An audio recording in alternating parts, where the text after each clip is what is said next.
1929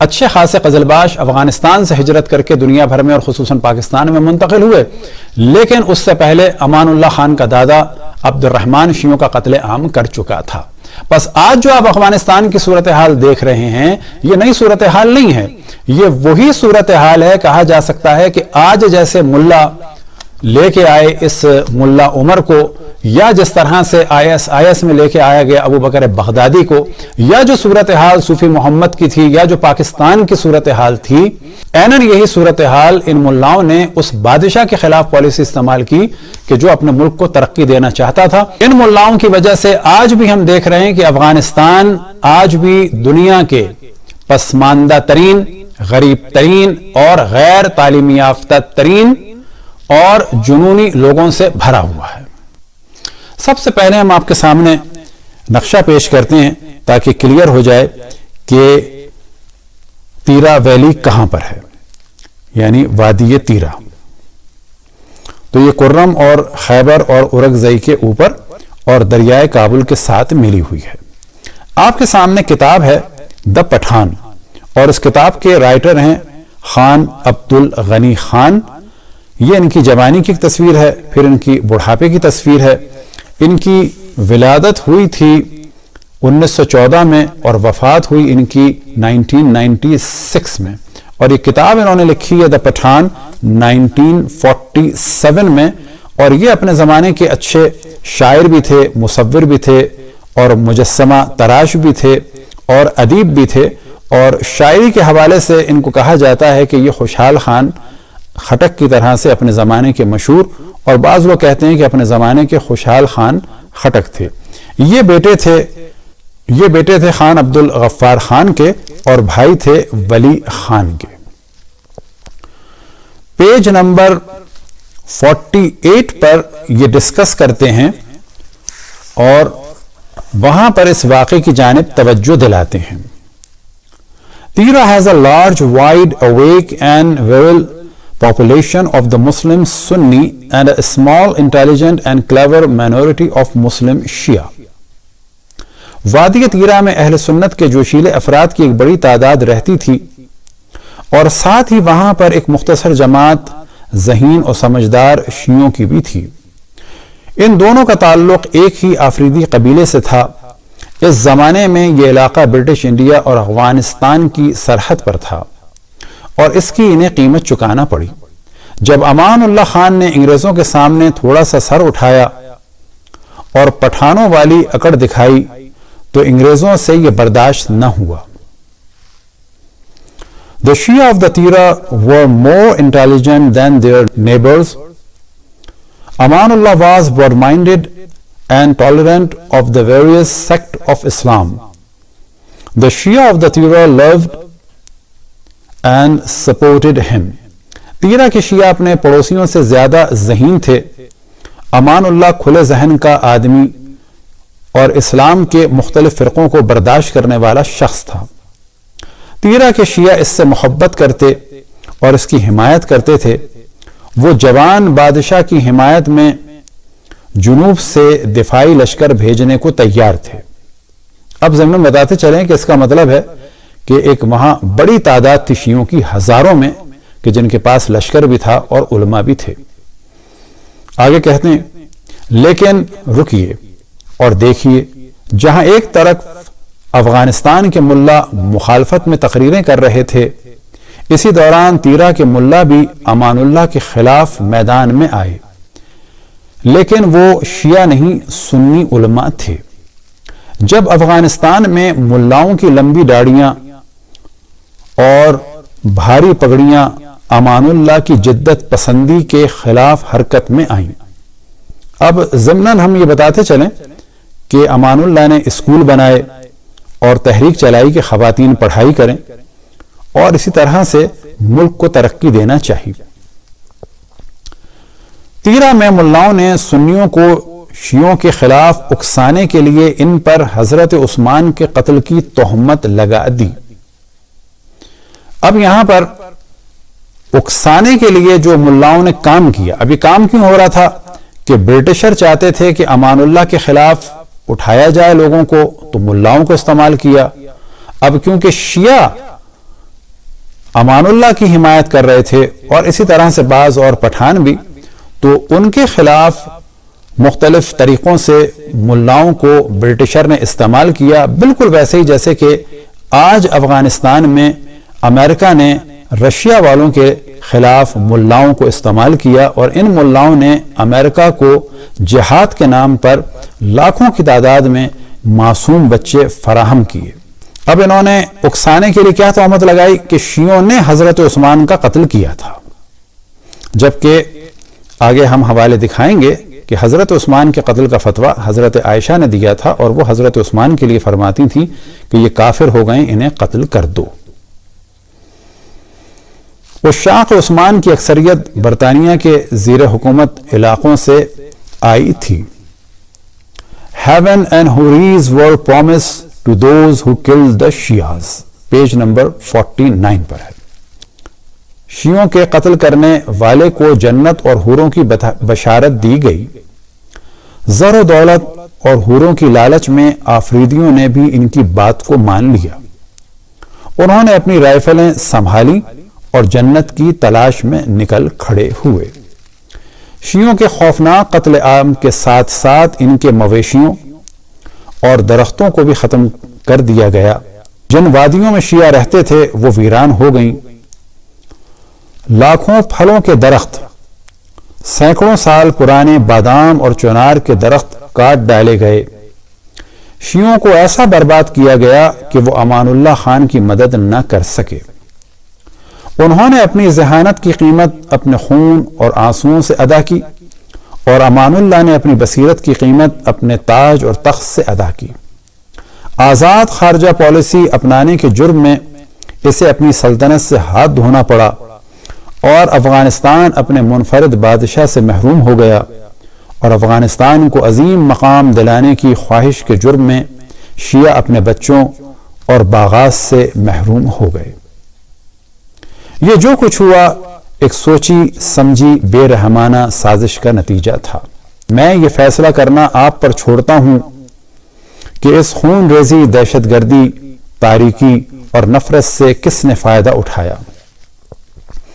This is only one of the thousand of such stories of the tribal territory. Every word of it is true. Some Sunni may not know who drove them, but the Shia know who struck them.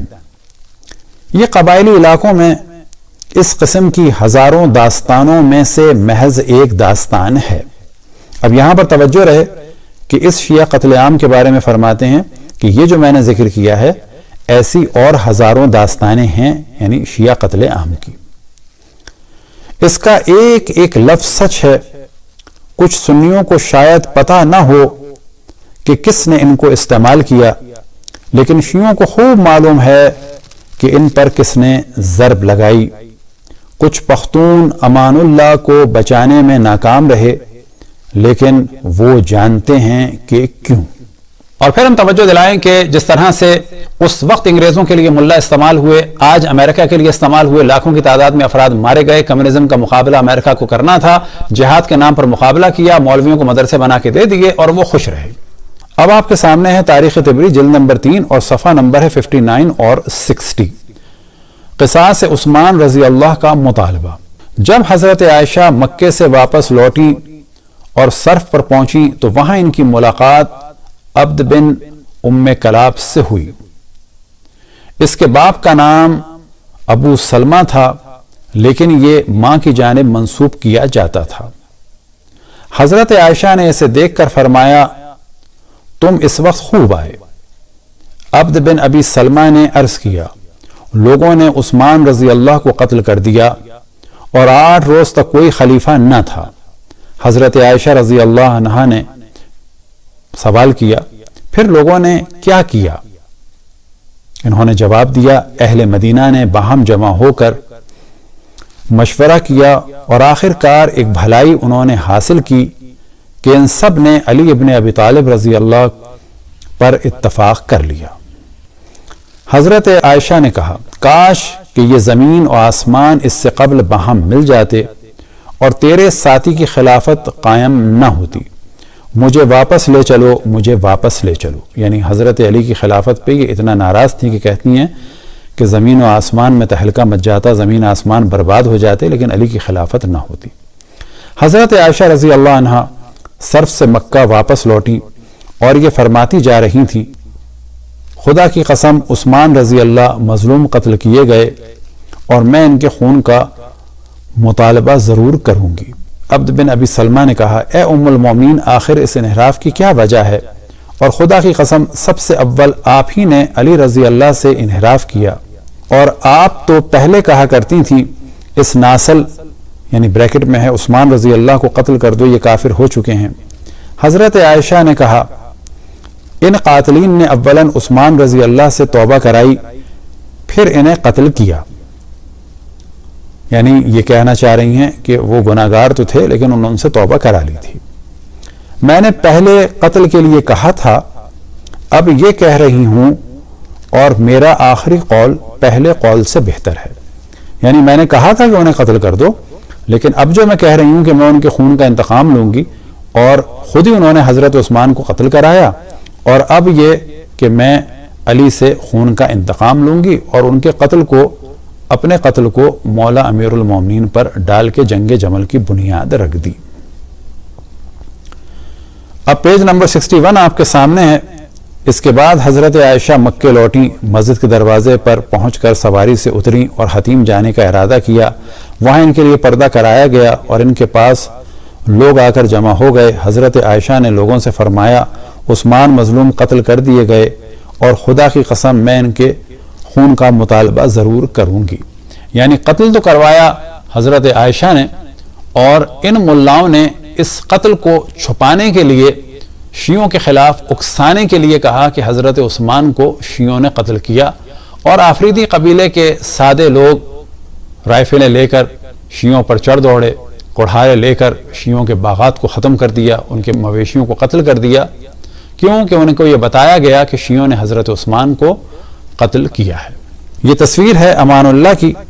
اب یہ ذہن میں رہے کہ اگلی تصویر یہ امان اللہ کے دادا کی ہے، عبد الرحمن کی، اور ساتھ ہی یہ ایک اخبار کی کٹنگ ہے لندن کی کہ جس میں بتایا گیا ہے کہ 10,000 خواتین اس زمانے میں کنیز بنائی گئیں ہزارہ کمیونٹی کی۔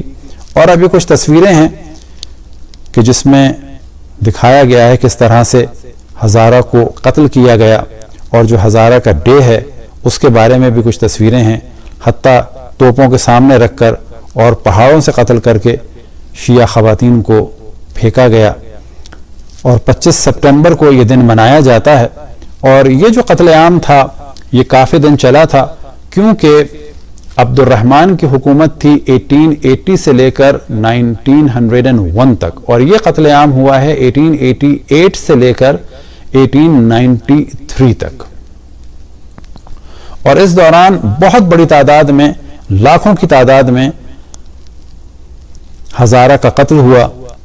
اب آپ کے سامنے کتاب ہے افغانستان، اور صفحہ نمبر ہے 450 اور 51، اور یہاں پر یہ موضوع ہے کہ یورپ والوں نے امان اللہ کے خلاف ہی جو گھر میں لوگ تھے متعصب قسم کے کنزرویٹو، ان کو استعمال کیا، یعنی ملاؤں کو استعمال کیا۔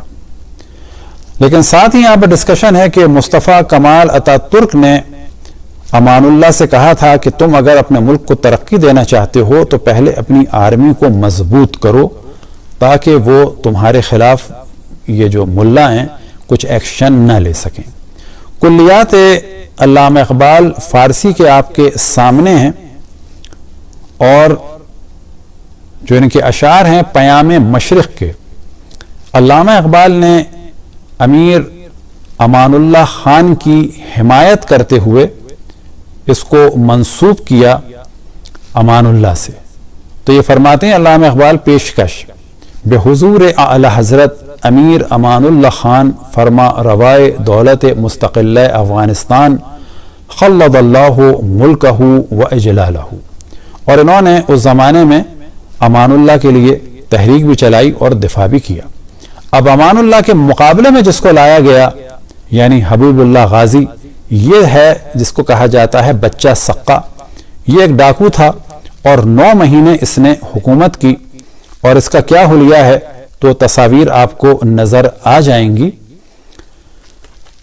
لیکن یہ کام کوئی نیا کام نہیں تھا، اور پشاور وغیرہ میں یا سرحد کے علاقے میں اس کے لیے کافی حالات ہموار کیے جا چکے تھے پہلے بھی، کہ جن میں سے ایک کا حوالہ ارواح الثلاثہ یعنی حکایات الاولیاء میں مولانا اشرف علی تھانوی نے کیا ہے، اور صفحہ نمبر ہے 106، اور یہ ذکر کر رہے ہیں سید احمد بریلوی کا، کہ جسے سید احمد شہید کہا جاتا ہے.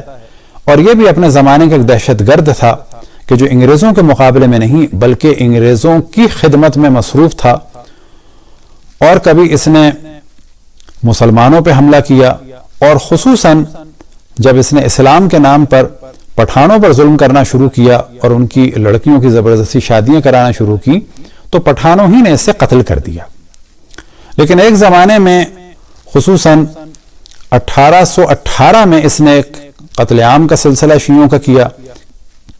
اسی طرح سے اس نے امام بارگاہ اور تازیوں کے خلاف کام شروع کیا، کہ جس کا ذکر ہے اس کتاب میں کہ خان صاحب نے فرمایا کہ میں نے بچپن میں سنا تھا کہ سید صاحب نے ہزاروں امام باڑے توڑوا ڈالے ہیں، مگر حکیم جمیل الدین صاحب جو پورب میں بہت رہے فرماتے ہیں کہ سید صاحب نے 50,000 امام باڑے توڑوائے ہیں. اب یہ 50,000 نہ ہوں، فرض کر لیتے ہیں تو ممکن ہے کہ 5,000 تو ہوں گے.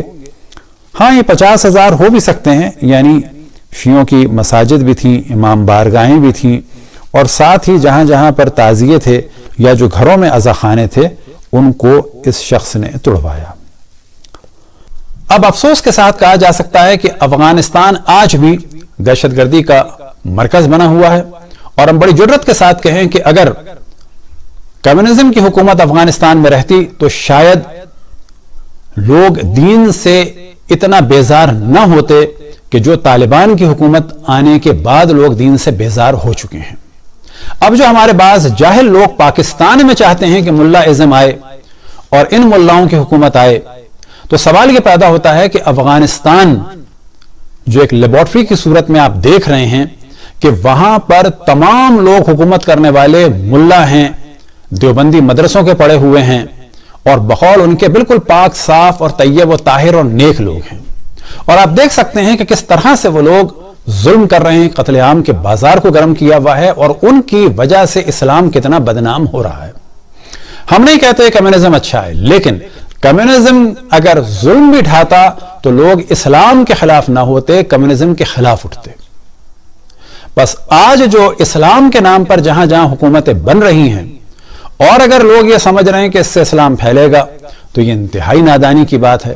ان جاہل قسم کے ملاؤں کی وجہ سے، ان دہشت گرد تنظیموں کے ملاؤں کی وجہ سے لوگ دہریے ہو جائیں گے، دین سے نکل جائیں گے، بالکل ویسے ہی جیسے کہ ایک بہت بڑی تعداد، یاد رکھیں کہ اسلامی ممالک میں ان دہشت گرد ملاؤں کی دہشت گردی کی وجہ سے اسلام بالکل چھوڑنے کے لیے تیار بیٹھی ہے. صرف چند چیزوں نے ان کو روکا ہے کہ جی بیوی کا کیا ہوگا اگر ہم نے کچھ کافرانہ بات کر دی، بیٹیوں کی شادیوں کا کیا ہوگا. یہی وجہ ہے کہ آج ہم دیکھتے ہیں کہ افغانستان کے بہت سارے لوگ جو افغانستان سے باہر نکلتے ہیں وہ دین سے بیزاری کا اظہار کرتے ہیں. دعا ہے کہ خداوند تبارک و تعالی لوگوں کو سمجھنے کی توفیق عطا فرمائے کہ اسلام محمدی یہ واقعی کہ جو رحمت للعالمین کے ذریعے سے اللہ سبحانہ و تعالی نے بھیجا، اور ان کے 12 خلفاء کے ذریعے سے اور قرآن کے ذریعے سے وہ اسلام اگلے مرحلے میں دنیا تک پہنچے گا، وہ اسلام لیں. اور وہ اسلام کہ جو سلاطین کا اور دہشت گردوں کا اور قتل عام کرنے والوں کا ہے، اس میں اور اسلام واقعی میں فرق اور تمیز کریں. وصلی اللہ علی محمد و آلہ الطاہرین.